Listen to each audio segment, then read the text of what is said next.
ask first.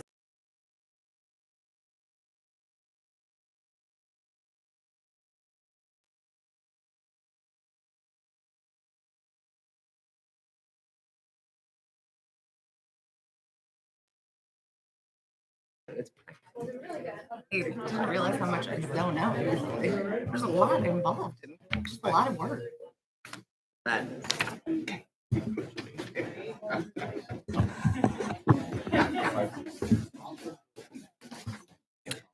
Guess we get what people want.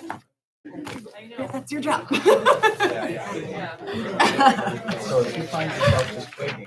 Just do it. Okay. Please rise for the Pledge of Allegiance. I pledge allegiance to the flag of the United States of America and to the republic for which it stands, one nation, under God, indivisible, with liberty and justice for all. Good evening, everyone. Thank you for joining us. Please be patient with me this evening. I'm running the meeting tonight because Mark is acting as mayor. Kay, can you please call the roll? Dennis. Here. Harold. Here. Odoricio. Here. Phipps. Here. Robinette. Here. Rabando. Here. The minutes from our April 18th meeting were distributed prior to the meeting. Are there any additions or corrections to the minutes? Hearing none, is there a motion to adopt the minutes? Moved. Second. Properly moved and seconded. All in favor say aye. Aye. All opposed, same sign. The motion carried. The minutes are approved. Is there any correspondence, Kay? No, I have no correspondence.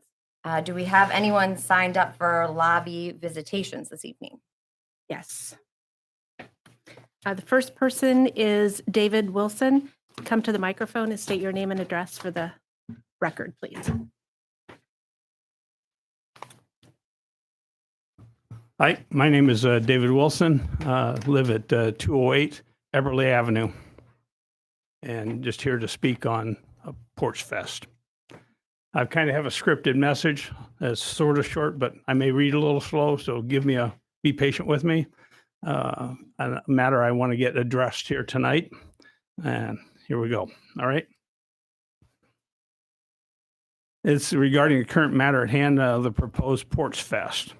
In the spirit of Cowboy Code number 8, talk less, say more. My remarks are not expression of political self-serving rhetoric, but a declaration of myself and a number of the neighborhood residents' personal rights and wishes that we must and will defend the property and our privacy and our security, whatever means necessary, without the help of the city's help. Many hours and days of undue stress and loss of personal working, productive client product time, and travel and income have caused me to unnecessarily, based on this distracted, threatening matter to our neighborhood. This is not a private or a neighborhood block party anymore. It is an out of control, all-out public commercialized activity event, open to the world in and around our neighborhood, which is zoned residential district. I, as many are, I'm sure others have various event planning committees around the country and know when and where to put on such events in harmony with the community and the whole, the good for all, and implementing safety, security, and law and order. While being billed a neighborhood event, the organizers have not contacted all the affected neighbors to get their input, concerns about how this event would affect and hinder our life and property. The organizers have no idea who and how many of the neighborhood are not in favor of their plans. They do not have the facilities, restrooms, and they do not have approved parking lots. The city is at a crossroads right now to be a logical and responsible thing to avoid the consequences, fallout, liability, and blame of this train wreck. Also, to avoid us taxpaying citizens requesting the auditor to devalue our property because of changing this to an event neighborhood instead of a private, quiet neighborhood. Pay attention to recorded history, the effective tool to prevent any repeat bad events and situations. stop this event here and now, relocate it to any of the number of city venues which we pay taxes for that are to be maintained, the facilities that have parking spaces and facilities to properly and effectively handle this type and size of an event, which is now more public than just a neighborhood event. In closing, I have a few matters, just like in other larger political arenas, the failed agendas. The proposed commercialized event in this residential district is a trajectory of breaching the neighborhood security and demonstrating a lack of respect and logic to those who do not want it or not being considered. We as citizens don't pay taxes to open our residential neighborhood up to be an event venue, which is posted on the internet and around for public in and out of town. It hasn't worked and has not gone well for citizens across the United States and in Quebec. Learn from their mistakes now, not later. This should not be allowed to start, let alone be considered to continue in our neighborhood. Sooner or later, all who are responsible and liable will be cited and held accountable. Just one final quote by President Abraham Lincoln. An idealist believes the short run doesn't count. The cynic believes the long run doesn't matter. The realist believes that what is done or is left undone in the short will be determined in the long run. Can I give everyone a copy now or later? Please, you have them. Yes, sir.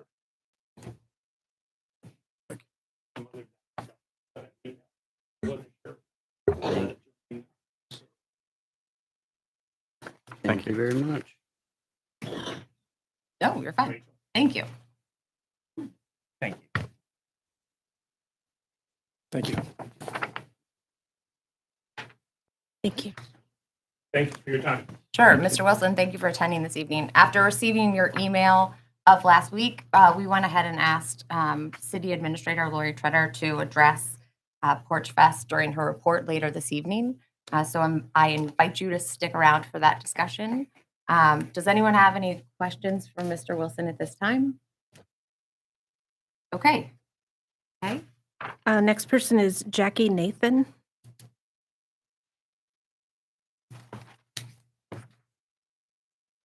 And Lindsay.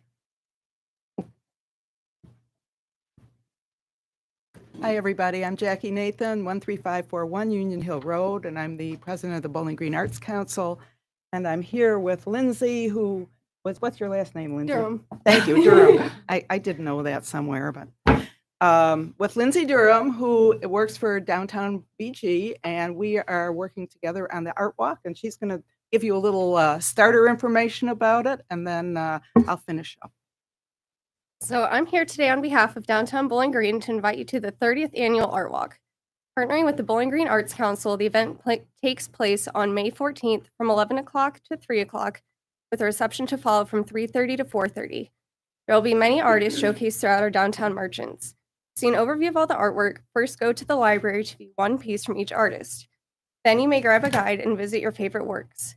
At the following reception, there will be refreshments sponsored by Big B Coffee, Qdoba, and Kebab. Excuse me. Here awards will be presented and a flamingo raffle will be hosted. These are flamingos that have been decorated by members of the community and will be available to raffled off. And we hope y'all can make it. And I was just going to add that we have 18 venues, including the library.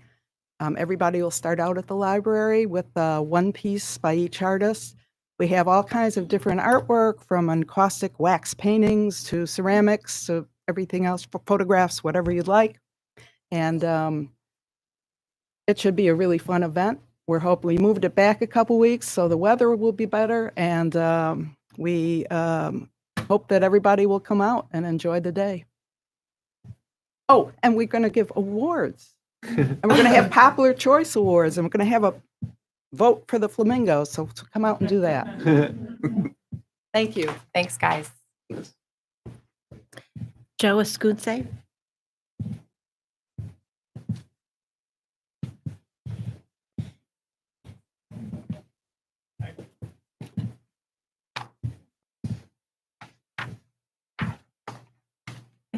Need these glasses for sure. Joe Escunce, 517 Flanders, Bowling Green.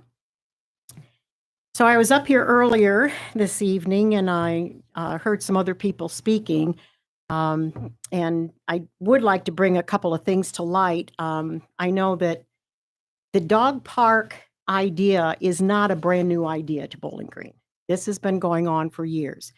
There was a push a few years ago and it got squashed in some way, but we're back and we're here to stay, so to speak. We are going to continue to work on this goal. I want to mention that I know that there's been comments about a dog park here in town. It is a county dog park. In other cities, there are numerous dog parks, maybe 2, maybe more. And of course, if the more population, you're going to need more dog parks. We are at the disadvantage of being on this side of town and the dog park is way over the other side. Now, for some people that don't have the means to get over there, it's very difficult. So that's why we're saying accessible.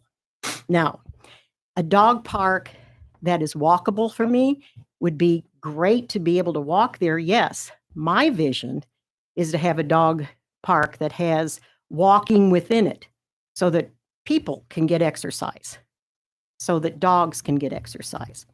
So along with that, for those of you that didn't hear this before, I will read it again.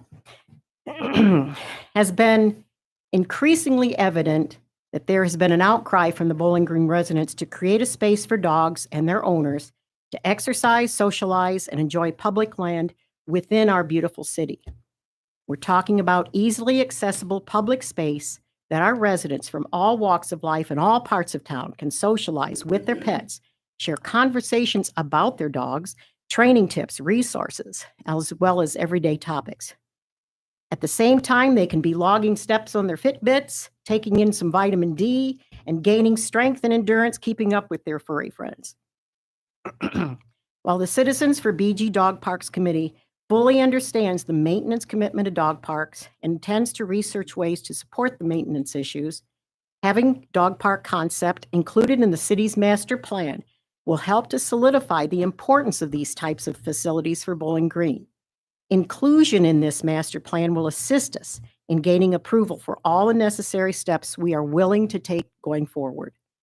Currently, our Parks Department 5-year strategic plan barely mentions the dog parks, with only a bullet point to work with the county to market their dog park. To date, we are unaware of any progress in that area. Many citizens of Bowling Green want this. University students want this. And for tourists who travel with dogs, a well-appointed dog park is a genuine attraction. Our vision for an attractive, walkable dog park within our city can be a facility we can be proud of, like so many of our city parks. Additionally, dog parks are a highly desirable city facility for dog-owning young families, young professionals, prospective residents, and those living across town in need of an off-leash area to exercise their dogs. Please help us bring this closer to reality by amending our master plan to include walkable dog parks within the city. Thank you. Any questions for Mrs. Kunsey? Okay, thank you. Rose Drain.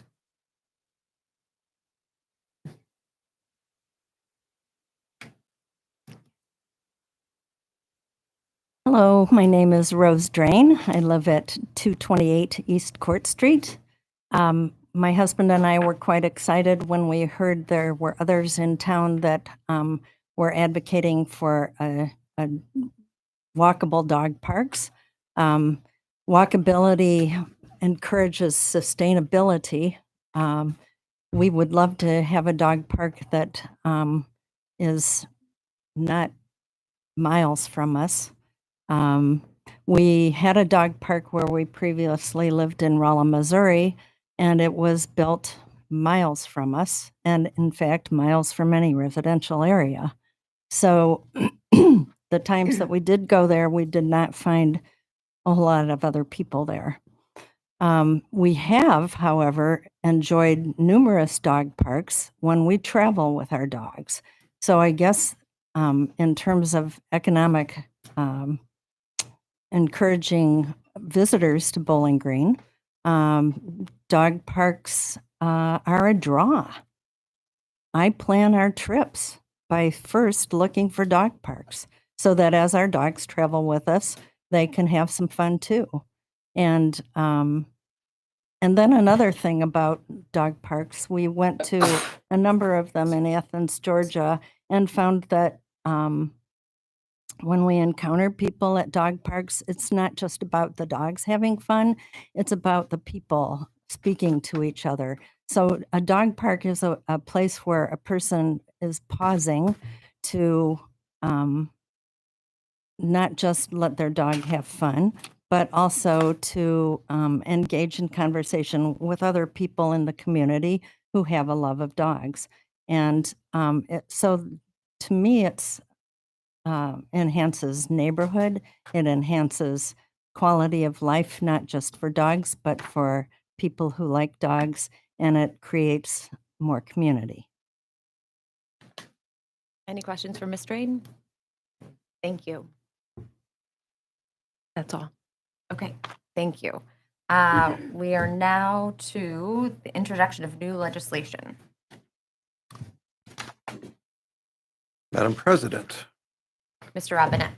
from the Finance and Ways and Means Committee, I have one resolution and two ordinances. First, a resolution transferring previously appropriated funds, an ordinance providing supplemental appropriations for the current expenses and other expenditures of the city of Bowling Green, Ohio during the fiscal year beginning January 1st, 2022 and ending December 31st, 2022, and an ordinance amending and adopting section 33.27A and B of the codified ordinances of the city of Bowling Green, Ohio regarding vacations and declaring an emergency.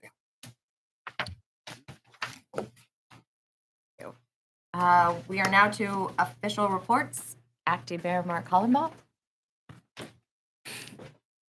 I don't really have an official report.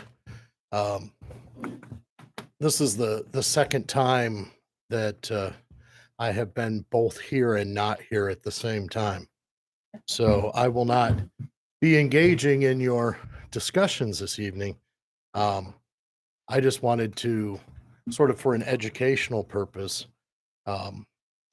talk about the process of amending the park's 5-year plan.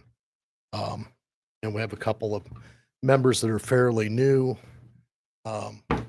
And I just wanted to point out that this is kind of an unusual process to do this, especially this late in the process. Changes have happened before, but usually it's during the process when both, say, the Parks Board and the Planning Commission would have a chance to weigh in and participate in that process. As council president, I do have a tremendous respect for our boards and commissions that fulfill such an important role in the governing of Bowling Green. And I think that however your discussion goes, and should you decide to make a last minute change, be mindful of the message that might send to our members of our boards and commissions. And that's all I've got, unless you have something you need from me. Any questions for Mark? Yeah, I've got a question. Okay. So how is the Parks Master Plan distinguished from the Economic Development Plan, which we're going to vote on as of? Well, for one thing, during that process, the Planning Commission reviewed it, and the Planning Commission made a recommendation for a change that then council weighed in on. So in that case, the Planning Commission had a chance to make a recommendation, and then it's your decision whether you want to accept that recommendation or not. I guess I understand, and the only reason I think I take issue with that is that the Parks Board has also been engaged in this process, so I think the way that this is being framed maybe sounds as if they have not had the opportunity to weigh in, and I've sat there through several meetings now where they've been engaged in the process. So I guess I just would like to note that there have been multiple steps where everybody has been able to provide input on any potential amendment there this evening. That's fine. Anything else? All right. Have a pleasant evening. Thank you, Mark. Thank you. You're not staying? Awesome. Municipal Administrator Lori Treader. Good evening, everyone. As acting president Phipps asked, we wanted to talk with you a little bit about Porch Fest and what the city has done thus far about this event. So Porch Fest is an event that's being organized and promoted by residents and friends on Eberly Avenue and features bands on different porches. The organizers have said that their goal is unity and neighborhood cohesiveness. As the event was brought to our attention by various people in the neighborhood, we started to look at would permits be applicable in this case. And there were two permits that we looked at immediately. We looked at the block party permit, which we had heard that they were going to apply for, and immediately knew that an event that would be public in nature would not sit under a block party permit. That really is for a more closed event. That does require, though, that all residents that are impacted sign off on that permit, just to understand how it works as you're kind of thinking through these various impacts. So with the block party permit determined not to be applicable for reasons, one, that it wasn't requested, and two, that it can't be used for a public event, we then moved to the special event permit. So special event permits are used fairly frequently here in the city of Bowling Green. They are governed by Chapter 111 of the city's code, which is actually titled Special Events. And the ones you're probably familiar with a lot of them: Black Swamp Arts Festival, the Firefly Nights, Juneteenth that occurs on the Wooster Green. And in the very first line of Chapter 111.01 permit required, it says a permit is required for any special event on public property.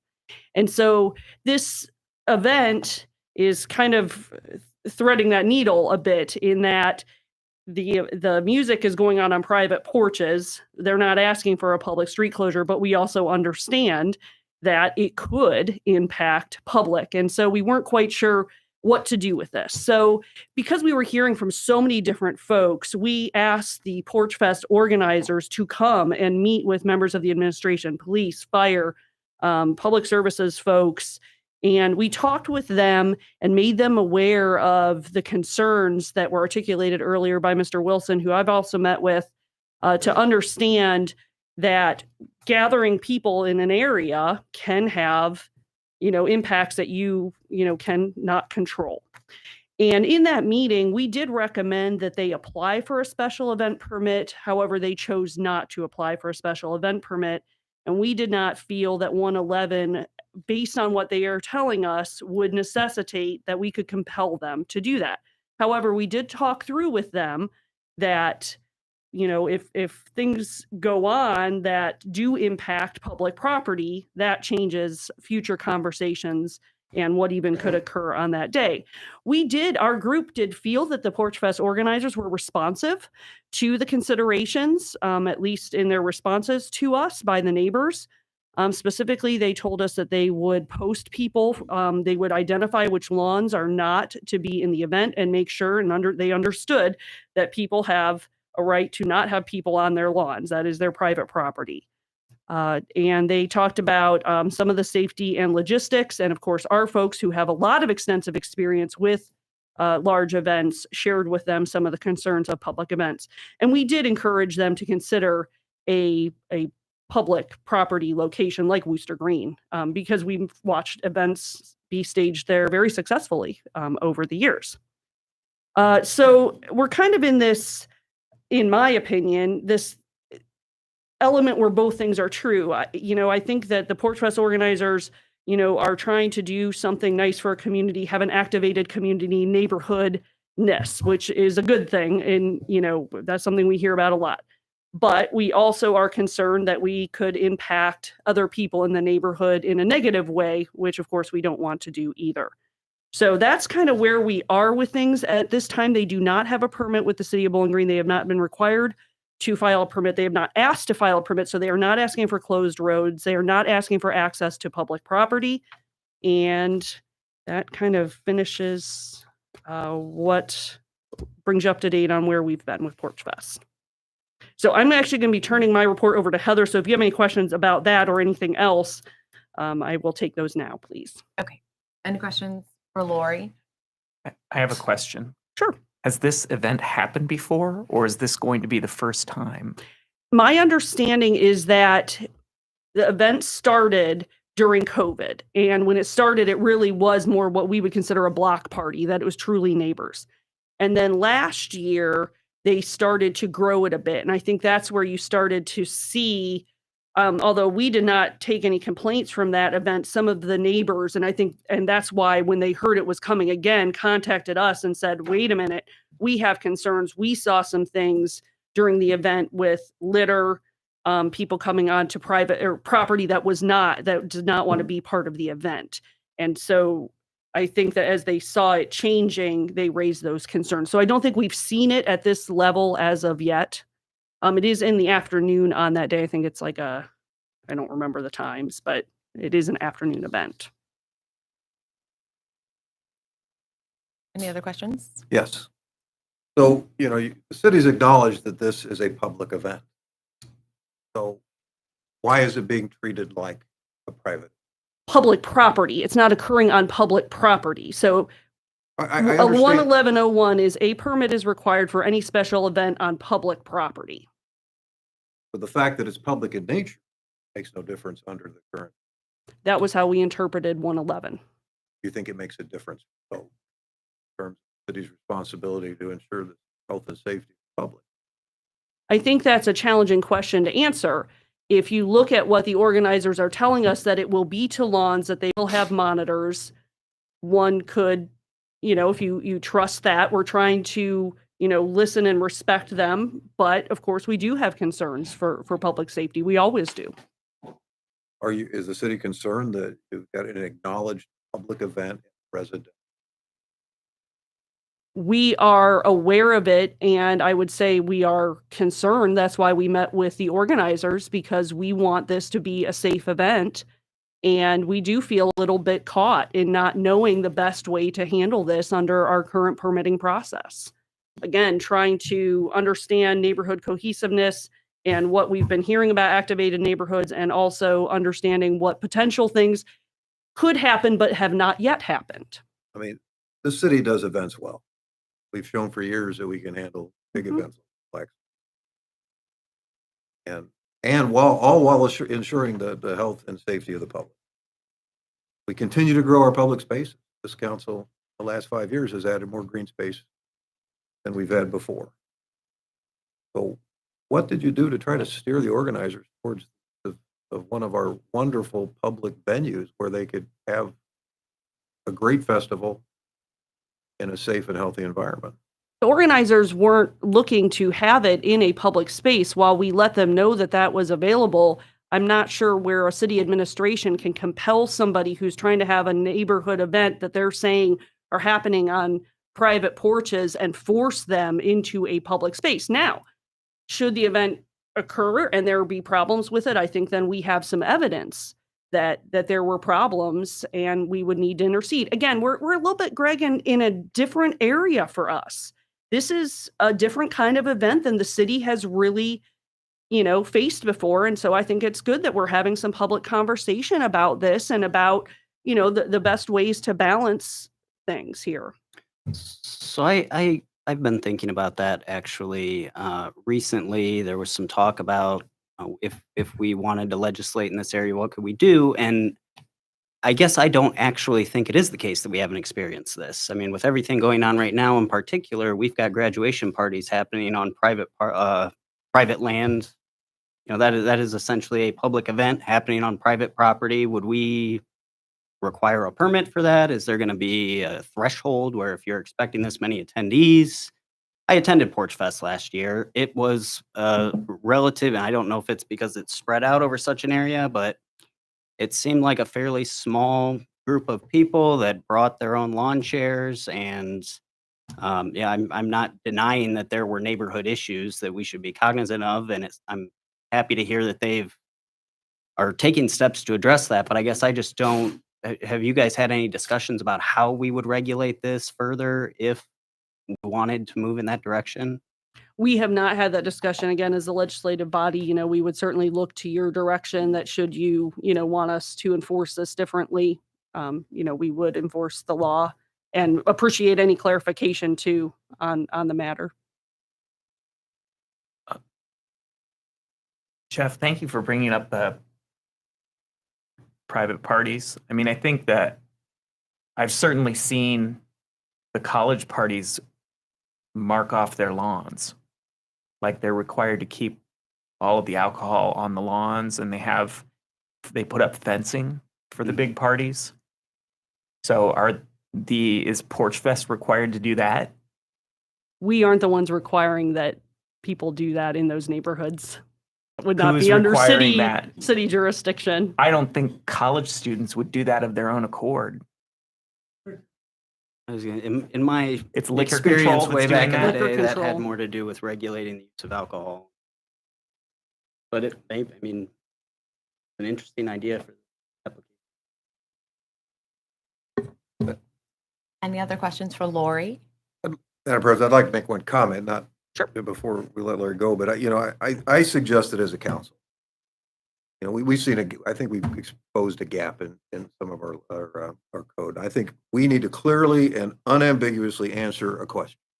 And that question is, when does a concert on private property in a residential zoning district cease to be a private party, become a festival? And I would suggest, in my opinion, that the answer is whenever the public is invited. And events like graduation parties are not public. This is an example of the public. As a matter of fact, the city's already characterized this particular event as a public event. It's just that we've got no section of the code for the city to look to help. So I would suggest that we owe an obligation to citizens to ask the question and to answer it as a legislative body, so that there is guidance in the future for this and similar events. And again, in my opinion, the Porch Fest concerts crossed the line from being a private party to a festival because of their broad scope. First of all, I mean, they're 12 bands, 7 stages over a 4.5-hour period. But most importantly, when the public was invited to attend, made a great effort to invite the public and make it very clear that everyone from anywhere is welcome. And given the scope of this event and the public invitation, it would seem to me that the city has not just the opportunity, but the obligation to ensure the health and safety of the public.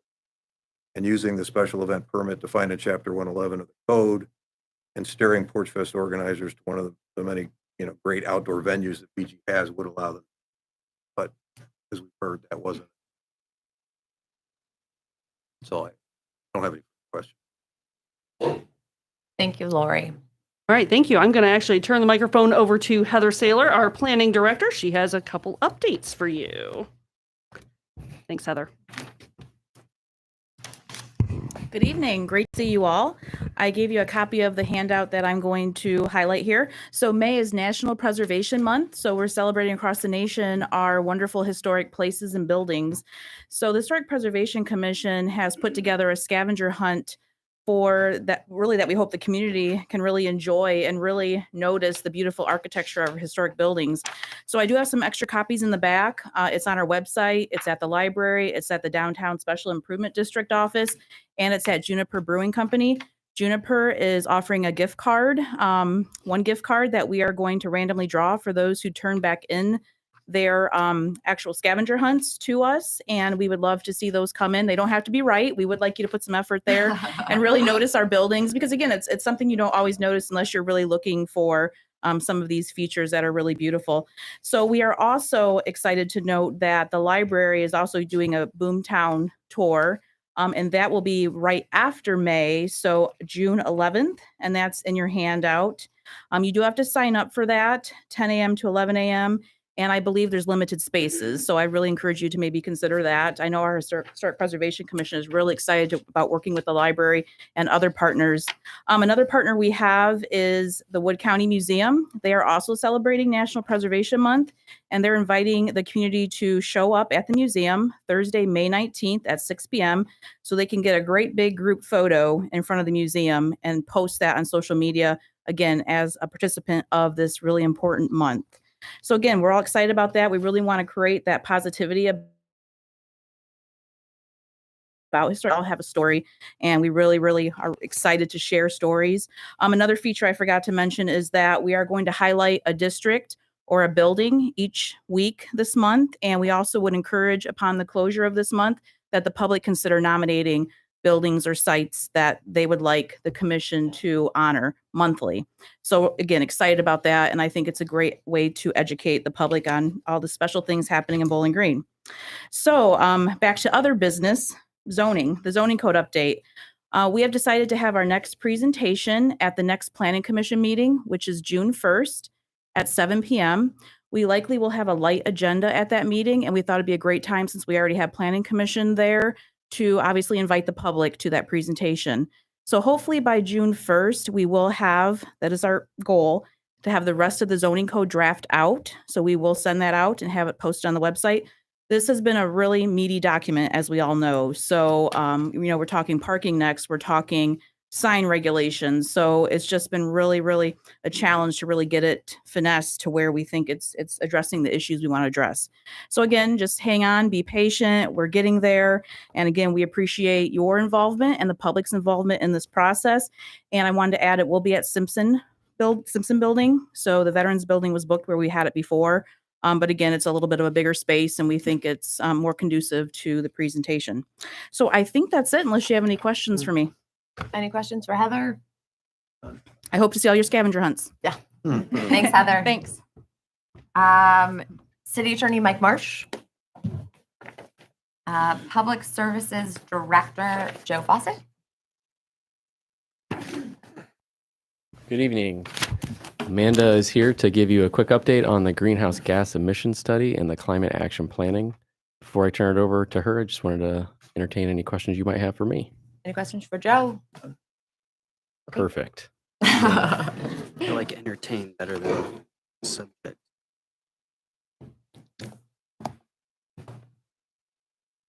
I like how he said quick.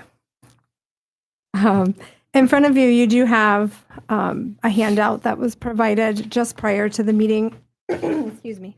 I will reference that a few times through this report here so that you have it in front of you. It might make a little bit more sense. But as previously reported, the city acquired an ICLEI membership. We were able to pay for 4 years upfront at considerable cost savings to us. And that afforded us access to what they call a Clear Path tool, which can then be used by local governments to complete greenhouse gas emission inventories. So they've done all of the hard work in terms of calculations and a lot of the math that we all sometimes shy away from in these types of things. The ClearPath tool provides 2 track options, the government track and the community scale track. When we talked to our technical advisor about this, they recommended that we begin this process with the government track. Communities all start with that track. It helps us to wrap our head around it, to understand the formulas in the process, and then to start that climate action planning process here at our government level. So that is the data that we have been focusing on gathering. So within this track, there are several categories to complete for this inventory. So you can see on your first page of your handout, those tabs there that mostly are grayed out. You'll see that there is a tab for buildings and facilities, streetlights and traffic signals, our vehicle fleet, our transit fleet, employee commute, electric power production, solid waste facilities, water and wastewater treatment facilities, process and fugitive emissions.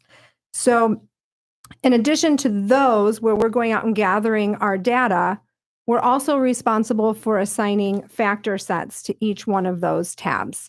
And what those factor sets do is they attempt to capture the emissions that are related to those types of activities. So you'll see just an idea there on your second page of what some of those include. Now, initially, we thought that the city's ownership of 40% renewable energy production in our electricity portfolio was going to allow us to create a unique factor set for the electricity usage or the city's emissions that are attributed to the city's electricity usage. However, as we were starting to ramp up this project, AMP Ohio issued a memo relating to the sale of renewable energy certificates. I'll call them RECs. It's the more common term and a little easier to say. So RECs are environmental commodities that are tradable, market-based instruments that represent the right to the environmental, social, and other non-power attributes of renewable electricity generation. One REC is equal to 1 megawatt hour of renewable energy. To afford the renewable energy projects that the city is invested in, which include the hydroelectric projects that we have along the Ohio River, the wind turbines, the solar field, and keep costs low for residents and customers, AMP sells on our behalf the city's associated RECs. So as the demand for this renewable energy increases, the market has become more sophisticated, and the Federal Trade Commission has weighed in on how this is reported and has asked that we clarify our statements regarding this. So what this means is that although the city owns, uses, and supports a significant amount of renewable energy, our residents can literally see the solar field. They can see the wind turbines. They know their power is coming from these sources. We're not permitted to take credit for it on paper. And the reason for this is that this is really how the big corporations and some of the communities who are claiming net zero currently and their emissions in their portfolio, they're going out and they're purchasing these RECs to offset their carbon-based emissions. So if we're then in our community claiming we're 40% renewable, and then big corporation X is claiming, well, I'm 100% renewable and I just bought all of their RECs, we're kind of double counting in the green world. It's really hard to communicate, and it kind of stinks to wrap your head around it when you first hear it. But I do want to stress that nothing's changing. The city is still a leader in renewable energy development. We literally helped create the first commercial-sized wind farm in the state of Ohio. We're currently home to the largest solar field in the state of Ohio. None of that is changing. It's just that we have to go ahead and change how we're communicating this in the community. And on this greenhouse gas emissions, our ICLEI advisor is telling us that we'll most likely need to use just the regional emissions factor that they've pre-populated for communities with lesser renewable energy credits. So that was kind of a bummer to see and review. So you'll start to notice a change to the city's website, our brochures, presentations, tours, etc., as we talk about these things publicly. And I want to read that statement to you because I think it helps to summarize what we're saying. So for 2021, over 40% of the total energy used by the city was produced by renewable resources. As part of the city's efforts to control power costs, AMP sells renewable energy certificates, RECs, associated with Bowling Green's share of the power produced by eligible renewable generation resources. In 2021, the city/AMP sold RECs representing over 33,000 megawatt hours of generation and received revenues of over $1.4 million. Once the RECs are sold, that energy is not considered to be renewable in the city's portfolio or emissions factor. Basically, whoever purchases the REC gets to take credit for the environmental benefits. So you'll start to see that on our website, our brochures, and as I give presentations or tours, that'll be a discussion that's had during those events as well. So while we're continuing to wrap our heads around this news, we have continued to gather and input the data. We've just delayed creating our factor sets until we can continue this conversation with our ICLEI advisor and AMP and get a better idea of what more accurately we can take credit for on that paper and in that report.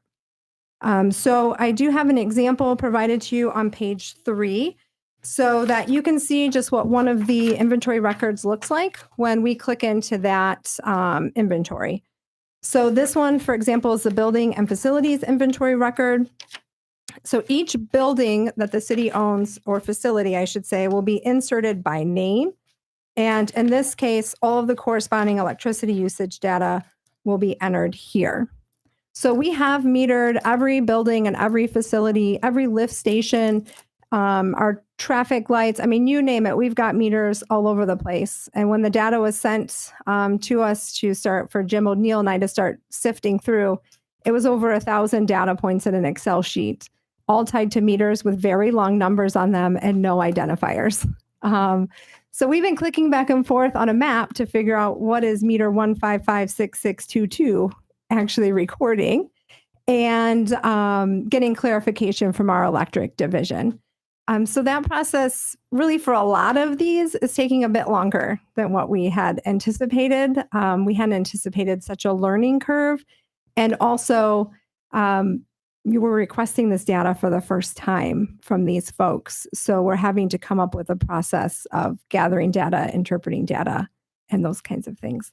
I expect this process to move much faster in future years and future inventories. But admittedly, we hadn't anticipated all this extra work. I will flip to just a couple more notes. I would expect that we could have this, I'm hoping, complete by June.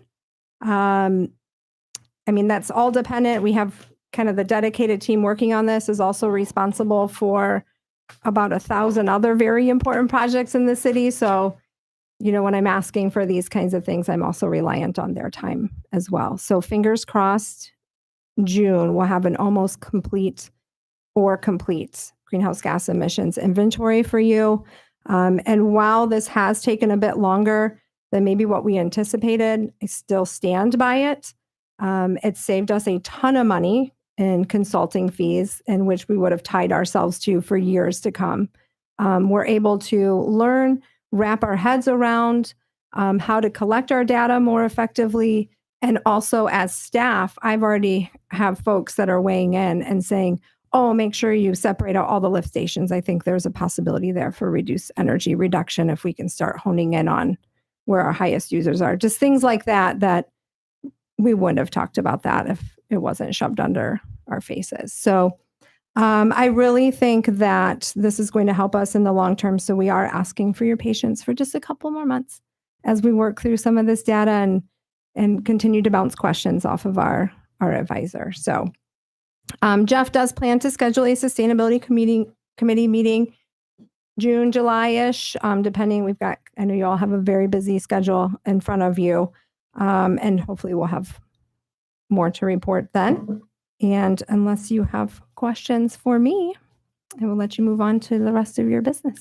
Any questions for Amanda? I do have a quick question. Sure. First of all, thank you so much for doing this. I think it's extremely important. Yeah. I know our city is focused on sustainability, and these kind of steps are extremely important to accomplish those goals. Forgive my ignorance, that rec purchasing program, is that a national program or statewide?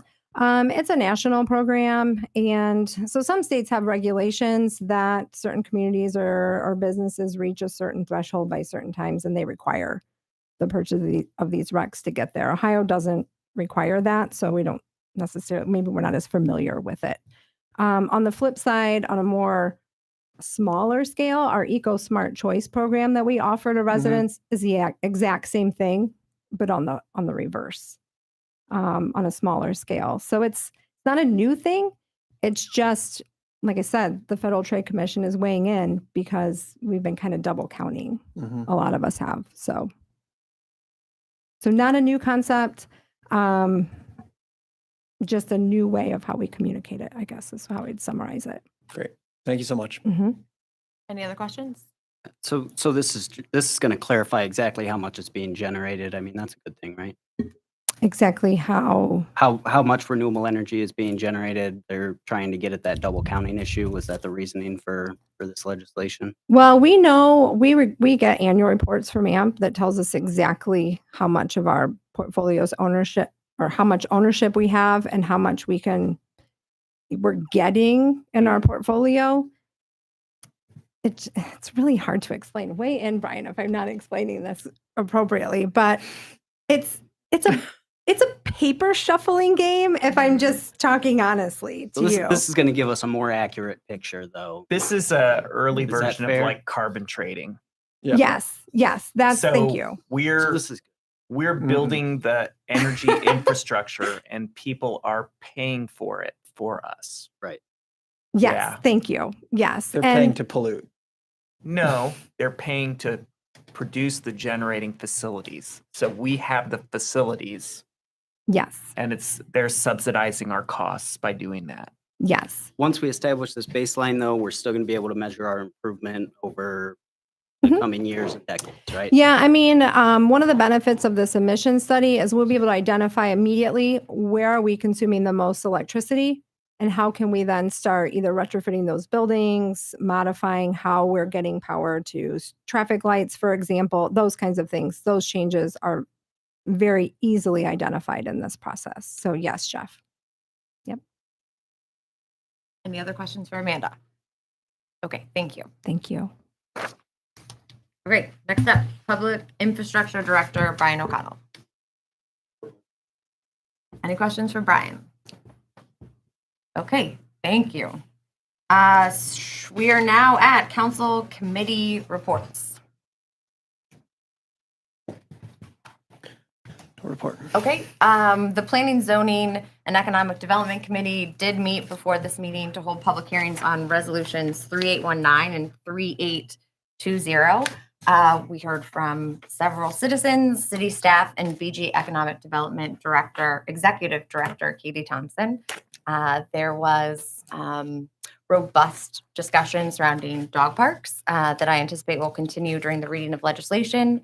And the committee also voted unanimously to recommend to Council of the Whole Planning Commission's addition of, quote, identifying opportunities for redevelopment, end quote, to the new economic development plan that is the subject of resolution 3820.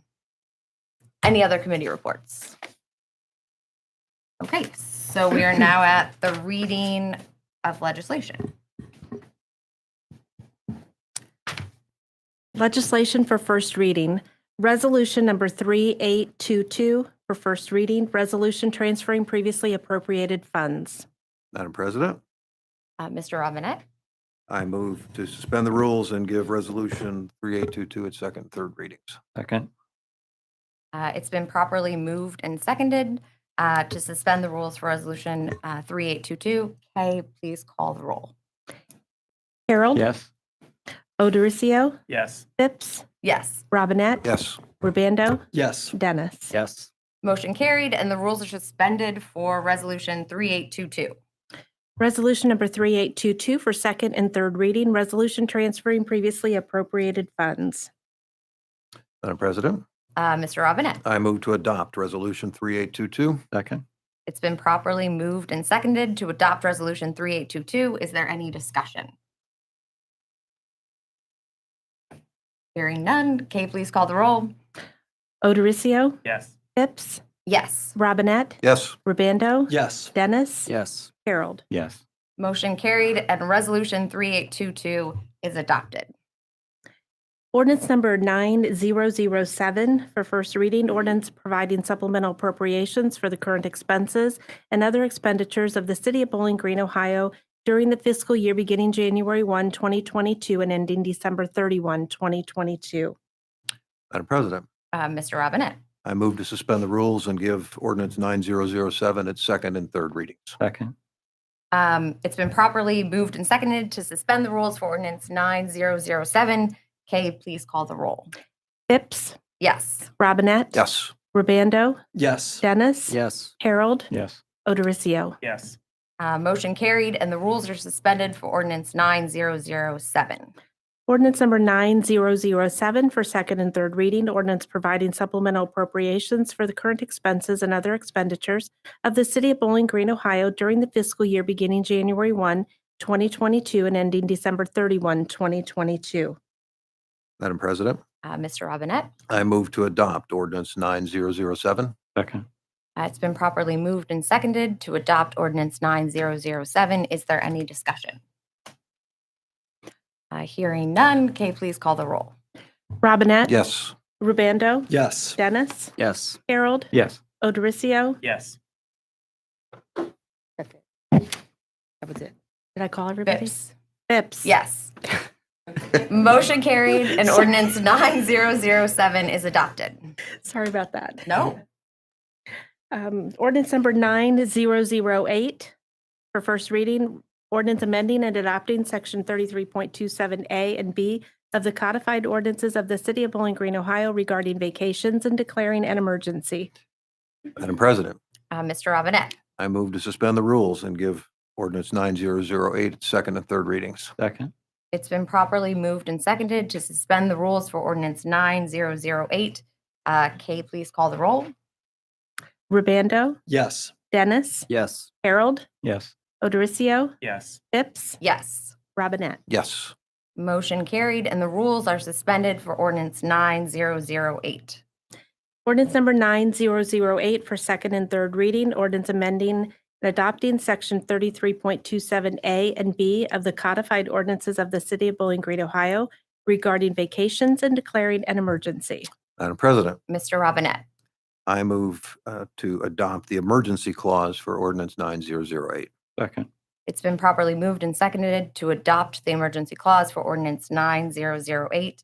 Is there any discussion? Hearing none, Kay, please call the roll. Dennis, Yes. Harold, Yes. Odoricio, Yes. Phipps, Yes. Robinette, Yes. Rubando. Yes. Motion carried, and the emergency clause is adopted for ordinance 9008. Madam President, Mr. Robinette. I move to adopt ordinance 9008. Second. It's been properly moved and seconded to adopt ordinance 9008. Is there any discussion? Hearing none, Kay, please call the roll. Harold, Yes. Odoricio, Yes. Phipps, Yes. Robinette, Yes. Rubando, Yes. Dennis. Yes. Motion carried, and ordinance 9008 is adopted. Legislation for second reading, resolution number 3821 for second reading, resolution authorizing the mayor of the City of Bowling Green, Ohio to file an application and enter into an agreement with the Ohio Department of Natural Resources for the purpose of acquiring financial assistance from the Nature Works program. Ordinance number 9004 for second reading, ordinance authorizing the Utilities Director to advertise for qualifications and enter into a contract or contracts for engineering services for final clarifiers at the Water Pollution Control Facility.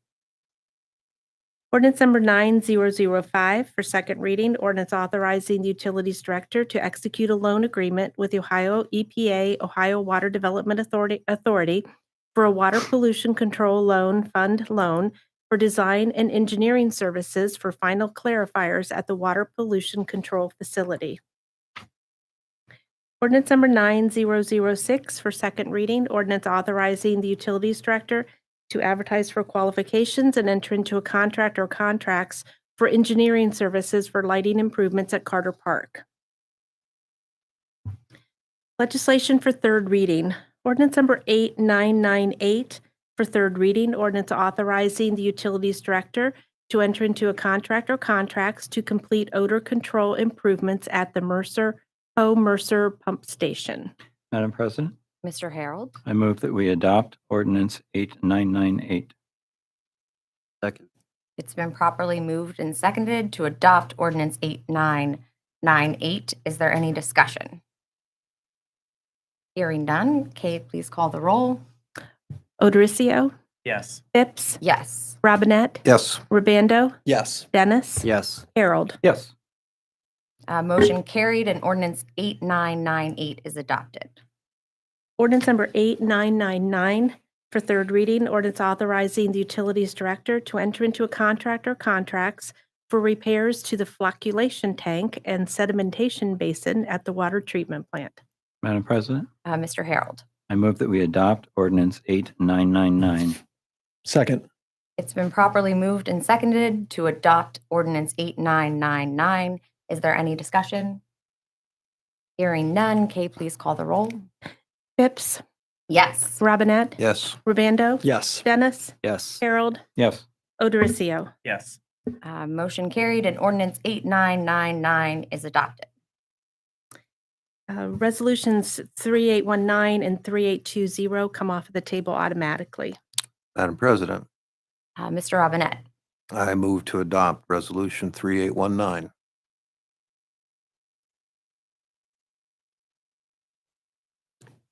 Madam President, Mr. Dennis. I move to amend Resolution 3819 Second. I have printed the language of the amendment. I will read. I'd like to amend to add a point under administration on page 7 of the City of Bowling Green's master plan related to parks. Read as follows. 1, consider opportunities to repurpose public land that may be suitable for off-leash areas. And 2, work with a committee of citizens to establish walkable, accessible neighborhood dog parks. In brackets, specifying that this item was added to the master plan by City Council on today's date. Second. Okay, properly moved and seconded to amend the Parks Plan referenced by Resolution 3819 to add a point under administration on page 7 that reads, 1, consider opportunities to repurpose public land that may be suitable for off-leash areas, and 2, work with a committee of citizens to establish walkable, accessible neighborhood dog parks. Parens, this item added to the master plan by City Council on May 2nd, 2022. And parens. Discussion? Madam President, Yes, Mr. Dennis. I guess I'd just like to take a minute to address some of the concerns and first note at the outset that this is not an issue that anybody is being blindsided with. Granted, some of us are newer to City Council than others. I got here early last year. I know Nick and Joel just joined us this year. Councilman Harold has been speaking at Parks Board meetings regarding the feedback he's been receiving from citizens in Ward 4 going back as early as mid-2019. So this is an issue that has been discussed quite a bit. That said, I do think that discussing costs or a location at this stage is premature. I hope that everybody would agree that that's reflected in the language of the amendment before us. I think at this point, what we should be doing is establishing this as a priority in this 5-year strategic plan and beginning the process to evaluate some of the challenges we are undoubtedly going to come across to see if we can overcome those challenges and how we might do that once we encounter them. Again, cost or location, I think, are in that camp. If we start down this path and we find out that maintenance costs are going to be on par with what we're paying to maintain Simpson Garden Park, which everybody knows is the crown jewel of the Bowling Green Park system, I think that at that point it is clear that maybe we don't move forward with this. And thank you to the Citizens Committee for coming together. Ultimately, I don't think that's going to be the case, but we will see. As for available data supporting this, I think the survey that was conducted by the Parks Department to put this plan together shows some support for this. Dog parks, the concept of off-leash dog areas were mentioned 32 times in the feedback that was gathered from citizens, whether at the public forum, email, the various ways that people reached out to the board to provide feedback in developing this plan. For context, pickleball, which I'm hugely supportive of, received 6 mentions. So to say that there is no evidence and no data to support that this is a priority for the citizens of Bowling Green, I think is a bit of a stretch. Equally important in that data is what is missing, and that is that the findings of the report compiled by the BGSU students begin by stating that the demographics of the respondents are not representative of the community. They mention this very explicitly. 5% of the respondents, for example, were BGSU students, which is not surprising because if you look at the methodology of that study, they pulled potential respondents, recipients of the survey, from voters who voted in 2020. As many of us remember, 2020 was a year when nobody was living on BGSU's campus. Everything was shut down. Therefore, no BGSU students voted at their campus address. That means they started with a pool of people that only included 50% of the residents in Bowling Green. It's also true that more than 60% of the respondents were over 45. I guess I would again point out that this is a 5-year plan which makes the fact that the respondents skewed much older than the community, which has a median age of 22.7, pretty problematic. And none of this is to say that this data that we've got before us that went into this report is useless. It's certainly valuable.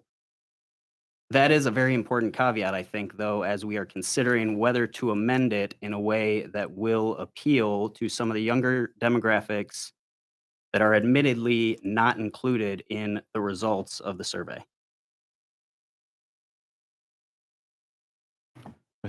Madam President, Mr. Harold?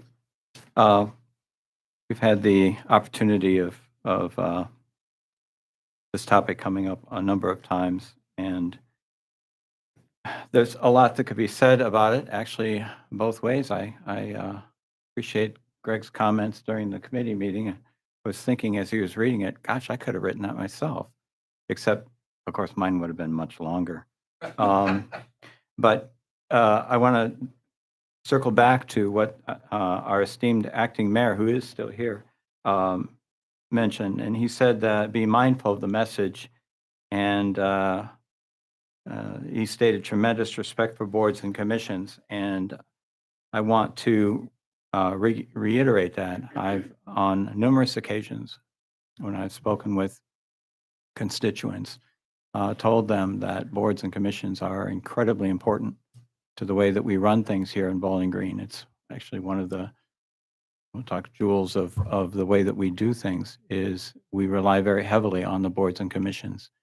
So adding this point should not at all be interpreted as any kind of a negative comment on the Park and Rec Board, Planning Commission, or anyone else. I view this as part of the process. If you look at the steps that we take in putting together the master plan, one of the steps is this legislation tonight. Another step is public hearing. And so we have the various along the way. It's very comprehensive, and it gets to us, and we have the public hearing. If we weren't meant to weigh in, why would there be a public hearing? We hear from the public, and then we may make some adjustments. Usually don't, as Acting Mayor Hollenbaugh stated, we usually don't. But the nature of making this amendment is very legitimate part of the process. We have responsibility, as Nick brought up earlier. He's representing people in the First Ward. So I think this is a good example of the legislative process. In fact, it's a very good example, because we had 2 boards included, we had university included, we had surveys included, we had citizens included, we had public hearings, we have a citizens committee, a very active citizens committee that saw that they wanted to help be a part of the process. If you look at their charter, the basic motivation is acknowledgement that the the Park Department and also the Park and Rec Board have a lot on their plate. And so this group of citizens has taken it upon themselves to do the research, the in-depth research, because dog parks, believe it or not, it's very detailed, a lot to it, and basically do the heavy lifting. So if you take a step back and look at the entire process, this is what it's about. You have different boards, commissions, public hearings, citizens, legislative body, all coming together to come up with a 5-year master plan update. And that there is only one additional item added to the master plan update speaks to how well the process worked, how well the boards and commissions, et cetera, have worked. And if you look at the amendment that's before us, it says consider opportunities. So that's considering opportunities to repurpose public land and work with committee of citizens to establish neighborhood dog parks. So I guess that's, again, I've proved conclusively that had I written Greg's remarks, it would have been longer. This is an example of a community coming together in a comprehensive manner to update the strategic plan. So, thank you. Any other discussion? Madam President, although I won't repeat my earlier comments, I stand by them, but I will be voting no out of deference to the Parks Board and Foundation. Any other discussion? Good. I'll add that I'm, happy to support this amendment. To me, it simply continues the discussion about dog parks in our community. It does not mandate dog parks. So with that, Kay, could you please call the roll? Robinette, No. Rubando, Yes. Dennis, Yes. Harold, Yes. Odoricchio, Yes. Phipps. Yes. Motion carried and resolution 3819 is amended. I move to adopt resolution 3819 as amended. Second. It's been properly moved and seconded to adopt resolution 3819. Is there any discussion? Hearing none.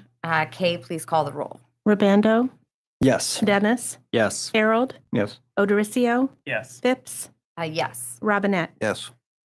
Motion carried and resolution 3819 as amended is adopted. Madam President, Mr. Harold. as Kay mentioned earlier, Resolution 3820 comes off the table automatically, and it is revisions to the economic development section of the Comprehensive Master Plan. I would like to move, and I would say this might fall in the category of a friendly amendment, that under Section 1, where it says sustained economic growth, the sentence says, the city of Bowling Green attracts, retains, and facilitates the expansion of industrial, professional, and commercial business. I would like to add the word appropriate. So if you're following along, it would say, the city of Bowling Green attracts, retains, and facilitates the expansion of appropriate industrial, professional, and commercial business.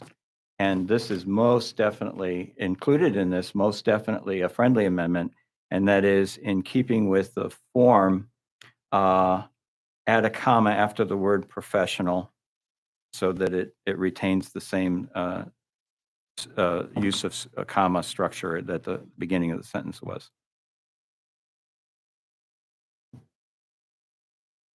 Second.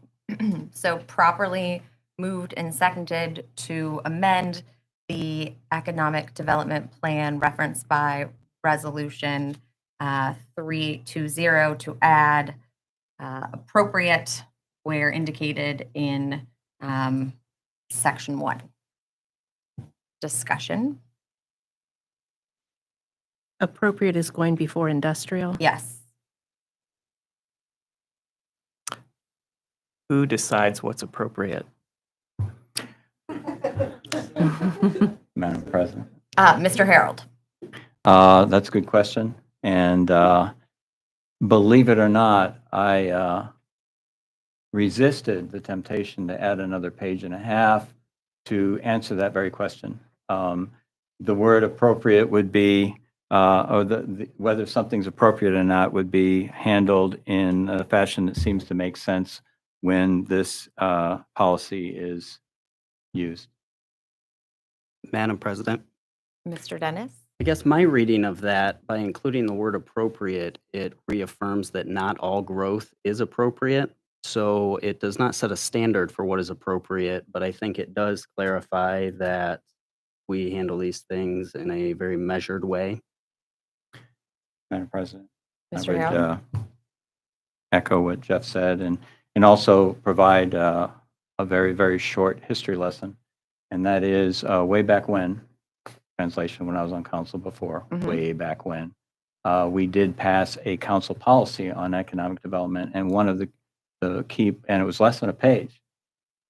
And one of the keys there was that it was appropriate. It was conveying the very same message that we're not in for economic growth just for economic growth's sake, but it would fit into the community. So it's a word there, as Jeff said, to just bring it up front that we're talking about appropriate as opposed to everything. Mr. Harold, forgive me if you already answered this or stated this, but did you discuss this proposed amendment at all with Executive Director Katie Thompson? I did right before the meeting. I did not, I confess, I did not mention adding the comma. And that's an oversight on my part. But adding the word appropriate and Ms. Thompson had no problem with. Any other discussion? Okay, Kay, please call the roll. Dennis, Yes. Harold, Yes. Odericio, Yes. Phipps, Yes. Robinette, Yes. Rabando. Yes. Motion carried and resolution 3820 is amended. Madam President, Mr. Robinette. I move to amend Resolution 3820 by adding the language recommended by Planning Commission, specifically identifying opportunities for redevelopment under the section Key Economic Development Efforts. Second. Properly moved and seconded to amend the economic development plan referenced by resolution 3820 to add identifying opportunities for redevelopment. Discussion. Hearing none, Kay, can you please call the roll? Harold, Yes. Odericio, Yes. Phipps, Yes. Robinette, Yes. Rabando, Yes. Dennis. Yes. So motion carried and resolution 3820 is amended. Madam President, Mr. Robinette. I move to adopt Resolution 3820. Second. It's been properly moved and seconded to adopt resolution 3820 as amended. Is there any discussion? Hearing none, Kay, please call the roll. Odericio, Yes. Phipps, Yes. Robinette, Yes. Rabando, Yes. Dennis, Yes. Harold. Yes. Motion carried and resolution 3820 as amended is adopted. Is there any more business to come before council? Madam President, Mr. Harold. I want to send congratulations and compliment you on the way that you handled the meeting tonight. I think if I were in my power to request a round of applause, I would do that. Well. Thanks. You did a very good job with, especially toward the end when it got a little unorthodox. So excellent job. Thank you, Bill. Is there a motion to adjourn? So moved. Madam President. Yes, Mr. I Robinette. I have one comment. Okay. I would like to say that last week, the mayor and Nick and I attended the TEMACOG meeting. Mhm. And since we're on economic development, I'd just like to thank Nick for agreeing to step up and serve on the TEMACOG Board of Trustees. I think that'll be helpful to the city when he did that. So I think we all need to understand that he did that. But with the mayor serving as the executive director or the chair, I suspect, and Nick, I think will be well represented at TEMACOG, and I think that's important for our overall economic development posture. So I just wanted to share that. Thank you for doing that. Thank you. I move that we adjourn. Second. All in favor, say aye. Aye. Meeting adjourned. Who seconded it? Oh, I missed it. Jeff. Thank you. Oh, thanks.